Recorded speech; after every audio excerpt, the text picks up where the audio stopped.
To the delight of visitors, white-tailed deer can be easily seen along the road, in picnic areas, and especially in big meadows.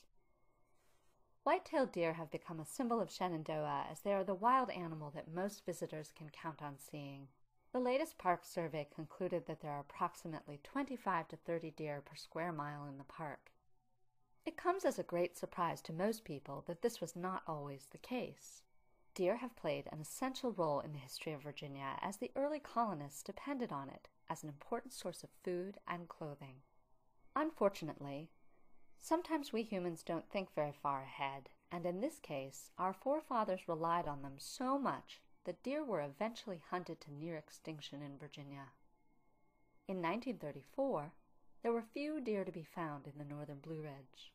Later that year, 13 deer were brought in from the Mount Vernon estate and released along the Big Run in the southern section of the park. Deer were also transplanted into the Massanutten Mountains, and 4 years later some of that group migrated into the northern section of the park. 20 years later, there were 600 deer found in the park, and in recent years the numbers have soared into the thousands. Hunting, of course, is illegal in the park, and the deer population is dependent on natural sources of population control, such as a few large predators, like black bears, environmental conditions, competition for food sources, and disease. With approximately 200 deer per square mile at the Big Meadows area, it is one of the best places in North America to see baby deer.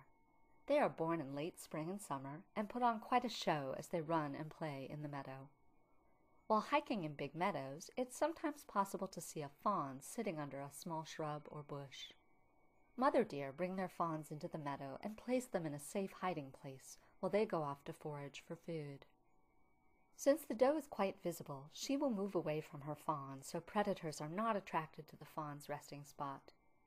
Deer have an excellent sense of hearing, and their large ears help to direct the sounds around them. White-tailed deer fawn have spots to help break up the patterns so that it's harder for a predator to see. If you happen to find a fawn and the mother doesn't happen to be around, don't worry. She's nearby and is well aware if her baby is in danger. Make sure you don't try to touch a fawn, as you might scare it away from its hiding place.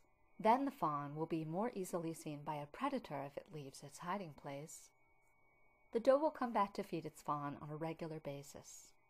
After a good meal of milk, she will hide the fawn again until the next feeding time. Even though the deer seem tame, they are indeed wild animals and can kick and bite.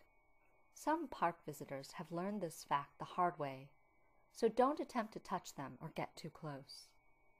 It's also illegal to feed them, and this seemingly harmless act causes the deer more harm than good. Sometimes piebald fawns are born that have splotches of white and brown coloring. True albinos have no brown coloration at all and have pink eyes as they lack the gene for normal color pigmentation. Nevertheless, even being mostly white makes concealment difficult from predators. One piebald, or leucistic doe with unpigmented white splotches on her coat has become famous around the Skyland Resort area, and the staff have named her Dolly. Most of her offspring have normal pigmentation, while a few were partially white.